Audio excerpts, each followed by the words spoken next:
Kita akan ke Galih terlebih dahulu. Galih, bagaimana langkah antisipasi yang disiapkan untuk menghadapi arus balik kali ini? Baik, selamat malam Eva dan juga pemirsa. Benar sekali bahwa untuk menghadapi arus balik libur Lebaran 2024 ini sejumlah langkah antisipasi disiapkan oleh para pemangku kepentingan untuk mengantisipasi terjadinya kepadatan arus lalu lintas selama arus balik ini. Yang pertama adalah di gerbang tol Kalikangkung untuk saat ini disiagakan 12 gardu utama untuk kendaraan yang melintas dari arah Jawa Tengah menuju ke Jakarta. Dan selain itu juga ada 5 gardu satelit yang juga disiagakan di mana ini bisa membantu memperlancar proses tapping yang dilakukan oleh para pengguna jalan. Selain adanya juga 20 mobile reader yang digunakan oleh para petugas yang berjaga di sekitar gardu tol ini, sehingga ketika nanti terjadi kepadatan ini bisa langsung melakukan jemput bola ketika para pengguna jalan ini akan melakukan tap in.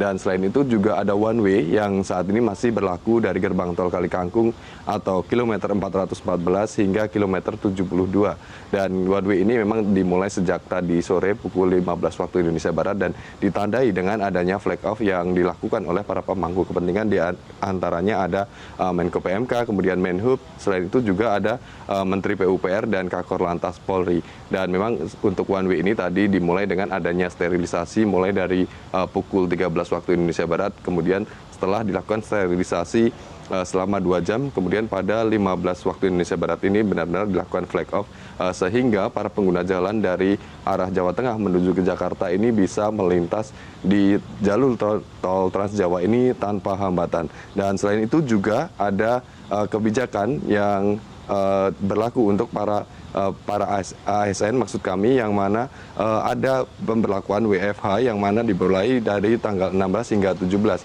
Dengan adanya WFH ini diharapkan para ASN ini bisa memilih tanggal yang tepat atau yang tidak terlalu padat untuk pulang ke Jakarta sehingga tidak terjebak dalam kemacetan atau adanya kepadatan lalu lintas di jalan tol.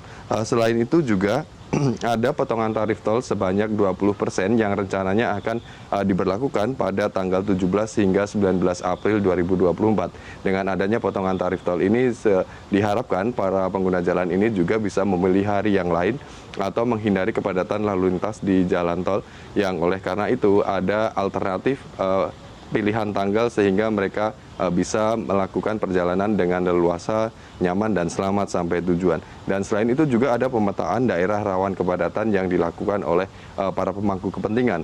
Dari yang pertama, sebelum memasuki gerbang tol Kalikangkung ini ada gerbang tol Salatiga atau di wilayah Tingkir atau lebih tepatnya di kilometer 459, kemudian ada juga di gerbang tol Bawen atau di kilometer 442. Dua titik ini dipercaya atau diumumkan sebagai 2 titik rawan macet, di mana ini juga bisa diantisipasi oleh para pengguna jalan sebelum memasuki jalan tol melalui gerbang tol Kalikangkung hingga menuju ke arah Jakarta. 2 titik ini memang diinformasikan sebagai titik rawan kepadatan karena merupakan pertemuan dari berbagai daerah, misalnya dari Jawa Timur, kemudian Solo, kemudian Yogyakarta maupun Kabupaten Semarang, Eva. Gali, lalu bagaimana data peningkatan jumlah pengendara ke arah Jakarta? Ya Eva, memang untuk sejauh ini ada sejumlah peningkatan untuk kendaraan yang melintas dari arah Jawa Tengah menuju ke Jakarta. Dari informasi yang kami terima dari pos pengamanan terpadu di gerbang tol Kalikangkung, jumlah kendaraan yang melintas hingga malam ini atau sejak tadi pagi pukul 6 waktu Indonesia Barat sudah mencapai angka 44.000 unit kendaraan, di mana lintasan per jamnya ini berada di kisaran 2.500 hingga 3.000 kendaraan per jam. Dan jika kami akumulasi jumlah kendaraan yang melintas dari kemarin hingga saat ini sudah mencapai angka 80.000 unit kendaraan. Kembali ke studio, Eva. Jelajahi cara baru mendapatkan informasi. Download Metro TV Extend sekarang.